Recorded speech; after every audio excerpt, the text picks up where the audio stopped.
अस्सलाम वालेकुम, क्या हाल है आप सबके। उम्मीद है खैरियत से होंगे and welcome to the first episode of reaction and reviews.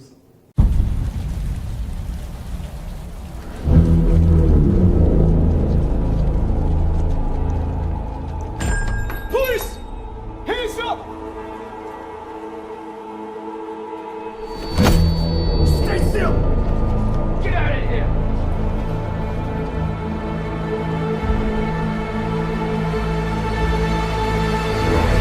तो भाई पहला एपिसोड है तो मैंने सोचा अपने फेवरेट के साथ शुरू करूं विच इज डीसी। और जैसे आपको पता है 3 दिन पहले बैटमैन आई है, बैटमैन का नया वर्जन आया है, तो वो डिस्कस करना तो बनता था। तो पहले तो बड़ी लंबी मूवी है, 2 घंटे 56 मिनट, 3 घंटे की मूवी है यार। खैर, और जिसको टिकटॉक का शौक है ना वो ये मूवी नहीं देख सकता, कतई ही नहीं देख सकता। तो भाई बेहतरीन मूवी। रॉबर्ट भाई हमारे साथ मजाक करे, मैड भैया ने हमारे साथ मजाक किए। नोलन की जो ट्रिलॉजी थी वो अलग क्लास है, लेकिन यार इस मूवी ने दिल जीत लिया। कॉमिक बुक एक्यूरेसी, रियलिस्टिक लग रहा था यार कि अगर असल दुनिया में बैटमैन होता तो ऐसा होता, असल दुनिया में विलेन होता तो ऐसा होता।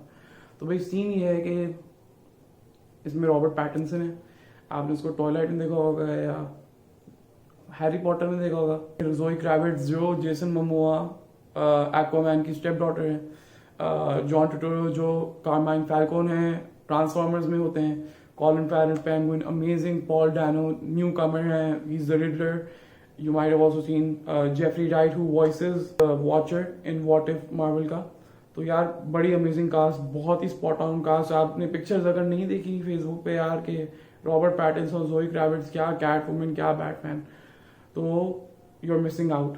तो भाई मेरे रिव्यूज पहले तो बहुत लंबी मूवी है, मुझे लंबी मूवी देखने का शौक है, मैंने देख ली, लेकिन हर बंदा नहीं देखा। जो मूवी देखने के लिए आया है वो मूवी देख नहीं पाएगा ये 3 घंटे की, लेकिन जो कॉमिक बुक फैन है ना उसके लिए ये एक हेवन है। तो भाई पहले तो बहुत ही स्लो पेस्ट मूवी, और वो जो 1 मिनट 1.5 मिनट की क्लिप्स है ना, वो जो इंटेंसिटी बिल्ड कर देती हैं तो वो तो अमेजिंग ही है।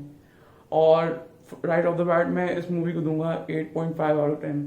8.5 इसलिए क्योंकि dark night will always be the best movie, क्योंकि बैटमैन और उसका joker Heath Ledger villain amazing. अच्छा भाई राइट ऑफ द बैट पहले तो बहुत ही डिटेक्टिव हैवी मूवी है ये। जैसे हमें डायरेक्टर साहब ने बताया था शुरू में ही प्रेस कॉन्फ्रेंस वर्क, भाई बहुत डिटेक्टिव हैवी होगी। इसने क्लियरली अपनी इंस्पिरेशन ना डिटेक्टिव नॉयर कॉमिक बुक से लिए।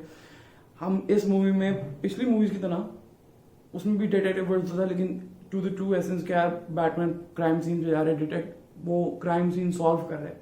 तो उस हवाले से ना बहुत ट्रू टू इट्स नेम है, इट इज लिविंग डिटेक्टिव। तो बहुत डिटेक्टिव हैवी मूवी है, सही है। और उसके अलावा ये नया बैटमैन बना है बच्चा, ब्रूस भैया, 2nd ईयर है बैटमैन का, तो वो फिगर आउट कर रहा है। The city still hates him just like Green Arrow. शुरू में लोगों ने ग्रीन एरो को कितना हेट किया था, फ्लैश को कितना हेट किया था, just like that Batman is a known vigilante because he is in the 2nd year of Batman. वरना पहले जितनी भी मूवीज थी उसमें 6वां 7वां 8वां साल था बैटमैन बनने के बाद उनका। तो 2nd ईयर है, और फिल्म शुरू होती है Batman as a vigilante and it ends कि people are accepting Batman as their hero like in every film। लेकिन अब हमारे पास ऑप्शन है जो पहली मूवी से ही हो गया ना, तो दूसरी मूवीज में वो एज ए हीरो ऐड कर सकता है। उसके अलावा भाई ये बहुत ही डिटेक्टिव हैवी मूवी है and it's an amazing psychological thriller. It's less mythological जो पिछली मूवीज में हमने देखा है। मुझे नहीं पता यार ये वंडर वुमन वगैरह कैसे इतने ग्राउंडेड कैरेक्टर्स को लेके आएंगे, लेकिन यार बड़ी बेहतरीन मूवी। अच्छा इस मूवी में ना हमने ये भी चीज देखी है कि इस बार ना जो विलेंस हैं, ये पहली मूवी है जिसमें विलेंस ना ऑनसॉम्बल में आ रहे हैं। यूजुअली जो हीरोज होते हैं वो ऑनसॉम्बल में आ रहे होते हैं, वो एक ग्रुप में आ रहे होते हैं, लेकिन इसमें हमने मूवी में पेंगुइन को देख लिया, कार्माइन फैल्कोन को देख लिया, हमने रिडलर को देख लिया, और जो बैरी कियोगन है जिसने इटर्नल्स में ड्रूए का रोल प्ले किया था, वो उसने अपना कैमियो एज अ जोकर दिया। तो हम देख रहे हैं यार सारे विलेंस शुरू से ही ना कोलैबोरेट कर रहे हैं, तो बड़ा हैवी सीन होने वाला है। क्योंकि जब जाहिर सी बात है एक विलन नहीं, साइमल्टेनियसली 3-4 विलन्स। पेंगुइन की हम कमिंग अप स्टोरी देख रहे हैं कि पेंगुइन बना कैसे, पेंगुइन ऑसवर्ल्ड कॉपरबॉल्ड पेंगुइन कैसे बना। तो बहुत ही हम ओरिजिन स्टोरीज विलन्स की ज्यादा है, बैटमैन की कम है, तो इसकी बिल्डअप ना बहुत डिफरेंट है। ये क्लियरली नजर आ रहा है कि अगर किसी ने पढ़ा हो या पढ़ना चाहे तो बैटमैन जीरो से बहुत इंस्पायर्ड है, जिसमें बैटमैन और रिडलर की बैटल होती है। और रिडलर जैसे इस मूवी में एंड में रिडलर गॉथम को फ्लड कर देते हैं, उसमें पहले फ्लड कर देते हैं तो, और उससे फिर सॉल्व करते हैं। तो बैटमैन जीरो बहुत इंस्पायर्ड किया है इस मूवी ने, जैसे हम देख सकते हैं very dark, very true to Batman as a character. And जो फ्लडिंग हुई गॉथम की, एंड गॉथम को एक नो मैंस लैंड बना दिया जहां पर अब विलन्स को मैनिफेस्ट कर सकते हैं। पॉइजन आइवी ऐसे मैनिफेस्ट होती है, जोकर ऐसे मैनिफेस्ट होता है। And they build quite good breeding ground. और जैसे हम देख रहे हैं, जैसे ही ये मूवी रिलीज हुई है उससे पहले और अभी भी कंफर्मेशन हमारे पास आ गई है कि एक गॉथम सिटी पुलिस डिपार्टमेंट पे एक शो बनेगा और एक पेंगुइन का ओरिजिनल शो बनेगा which will be coming out on HBO Max। तो इस यूनिवर्स को जो मैट रीव्स ने बनाया है उसको ये मूवीज और टीवी शोज के थ्रू इतना एक्सपैंड करेंगे ताकि हम कॉमिक बुक से ज्यादा रिलेट कर सकें, जैसे मार्वल ने करा है और DC करना चाहेगा। अच्छा, मजे की बात मैं आपको एक चीज बता दूं कि मार्वल DC का जो और वार्नर ब्रदर्स जो DC को ओन करता है, उनका बहुत जो सिनेमैटिक यूनिवर्स है बहुत जम्बल्ड अप है। टाइमलाइंस नहीं बताई हुई कि कौन किस, जैसे मार्वल का है it's very elaborate, it's very practical and you can understand everything. लेकिन DC के साथ ये नहीं है। DC के साथ हर दूसरे साल ना एक नई मूवी आ जाती है, जैसे स्टैंड अलोन मूवी। और जब स्टैंड अलोन मूवी बनाते हैं यार, बड़ी बेहतरीन फिट मूवी बनाते हैं।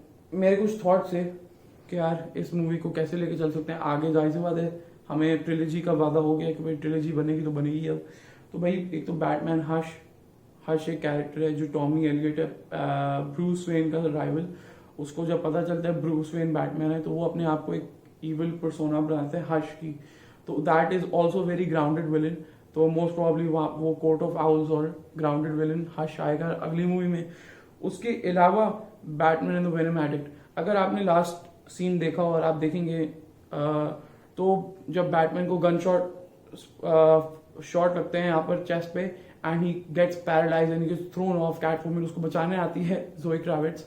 और आप केमिस्ट्री देखें, बैटमैन अपनी यूटिलिटी बेल्ट से एक वेनम निकालते हैं और अपनी टांग में इंजेक्ट करते हैं। तो that might be the venom drug which is used by none other than Ben, जो अपने आप को स्ट्रेंथ देने के लिए इस्तेमाल होते हैं। और एक कॉमिक बुक है जहां पर कॉमिक बुक वर्जन है जहां पर बैटमैन उसका एडिक्ट बन जाता है। तो most probably will be seeing Batman as an addict of that particular venom. जैसे हमने इस पूरी मूवी देखा, he is very addicted to his second life. उसके अलावा one more comic book that comes to mind is the joking riddles. जब हमने आखिरी सीन में देखा कि रिडलर जोकर से बैरी क्यूगन से कॉन्वर्सेशन करे अपने सेल के बराबर, तो हम देख सकते हैं। और जैसे ensemble कास्ट एक विलन्स की निकल रही है, तो हम देख सकते हैं यार शायद इन द फ्यूचर, शायद इन द थर्ड और fourth movie we might expect Riddler and Joker to partner up. तो भाई यार गुस्सा नहीं होगा। At the end of the day it was an amazing movie. थोड़ी सी बड़ी थी, बहुत प्रोलॉन्ग्ड सीन्स थे, मुझे लगता है 20-30 मिनट कट जाती है यार, कोई मसला नहीं है। और इस चीज़ का अगर ख्याल रखा जाए तो मज़ा ही आ जाए। ज़्यादा लोग देखें, लेकिन मैं आपको रिकमेंड करूंगा मूवी देखें आप। ज़रूरी नहीं है कि आप इससे पहले सारी बैटमैन देखें। मार्वल मूवी के साथ करना पड़ता है यार कि एक मार्वल मूवी देखनी है तो उससे पहले 15 मूवीज देखनी पड़ी हैं। And out of the 13 real life Batman movies that have come out, I would rate this the second best of all time. The first being The Dark Knight Rises, just because Ledger Joker. और no offence, लेकिन Paul Dano has done an amazing Riddler. जब वो coffee shop में अपने हाथ ऊपर करके और पुलिस आ जाती है और वो कॉफी कप में लाटे ऐड कर देते क्वेश्चन मार्क का, that is an amazing scene. तो go watch Batman if you haven't. Sorry for the spoilers, लेकिन यार स्पॉइलर के बगैर इस बैटमैन की बात ही नहीं होती। तो thank you so much for watching. Until next The hell are you supposed to be?